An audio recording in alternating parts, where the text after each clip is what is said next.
From AI completely shaking up universities to new policies supporting millions of workers, so much is happening in India right now.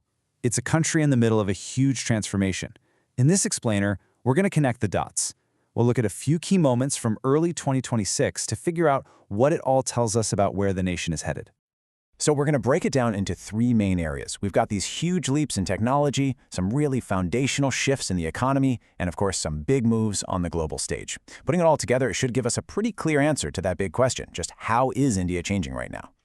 You know, this slide right here, it really sums up the whole story we're diving into. On one side, you've got the future. We're talking an AI-powered university. And on the other, the absolute backbone of a region's economy, the traditional, essential work of tea garden laborers. It's that push and pull, that blend of the super modern and the deeply foundational, that really defines India's journey at this very moment.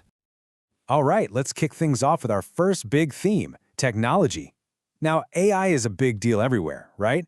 But India is doing something pretty ambitious. They're not just adopting it, they're trying to weave it right into the fabric of society. And they're starting in a place that matters most, education. Okay, so a huge development is happening in higher ed. India has just launched its very first pilot program for an AI-powered university. And let's be super clear here. This is not just about adding a few AI courses to the curriculum. No, this is about rebuilding the entire educational experience from the ground up with AI at its core. So what does that actually mean? Well, over at Chaudhry Charan Singh University, or CCSU for short, they've kicked off this pilot program with some big partners, Google Cloud and the government. And they are literally embedding AI into everything. We're talking personalized learning paths for students, but also using it to make all the boring administrative stuff way more efficient. The big idea here is to create a model, a blueprint, that could change higher education for the entire country. But this AI revolution, it's not just happening in the classroom. That same push for innovation and efficiency is now being pointed right at the heart of India's heavy industry. So that begs the question, how is AI changing a massive sector like energy? Well, take a look at this. India's state-owned energy giant ONGC. These guys are central to the country's oil and gas. They've just launched their very own centralized AI platform. Now, for an industry that's been around forever, this is a huge deal. It's a clear signal that they're moving towards a future driven completely by data. And this new platform, it's called Pragya AIX. Think of it less as a single tool and more like a whole ecosystem that brings all of their AI applications together under one roof. The mission? To completely transform how they operate. They're using data to get more efficient, make things safer, and, of course, boost production. It all comes down to making smarter, faster decisions. Okay, let's shift gears now.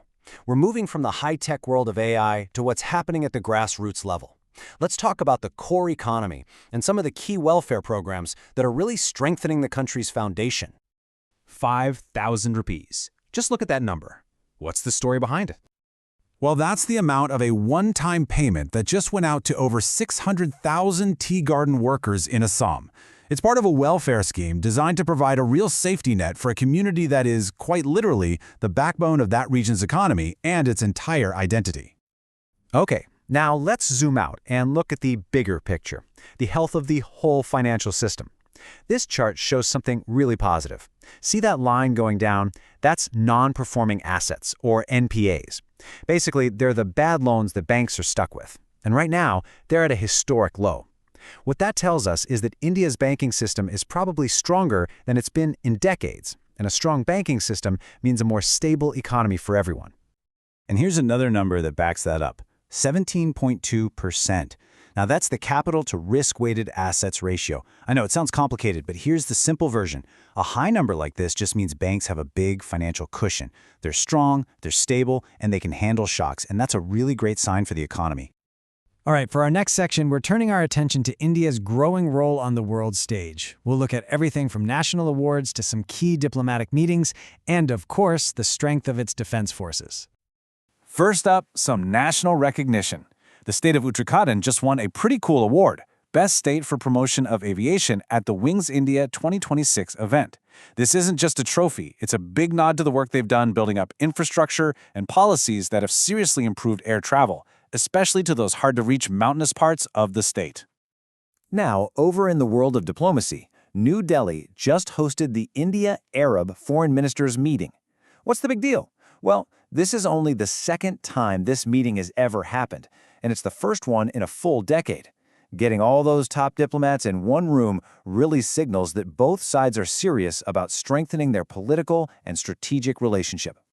And on February 1st, the country takes a moment to celebrate Indian Coast Guard Day. It's a day to really honor the incredible work this force does. I mean, they're out there protecting India's huge maritime borders, everything from surveillance to dangerous search and rescue missions. They've been a dedicated armed force since way back in 1978. And finally, we're going to shift our focus from these big national developments to take a moment to remember someone who made a huge mark on Indian sports. The hockey world is mourning the passing of Michael Nobbs. He was an Australian player who went on to become the head coach for India's men's hockey team. He passed away recently at the age of 72, and he really left behind an important legacy.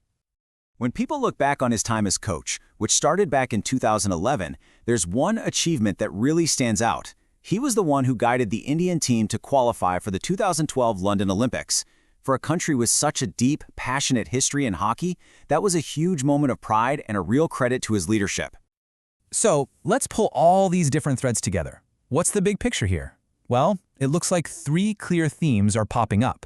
First, you've got this major technological leap. AI is becoming a real player in both education and industry. Second, you see this growing economic resilience, right? From welfare programs for workers to a banking system that's in fantastic shape. And third, India is more and more engaged on the world stage through important diplomacy and national achievements.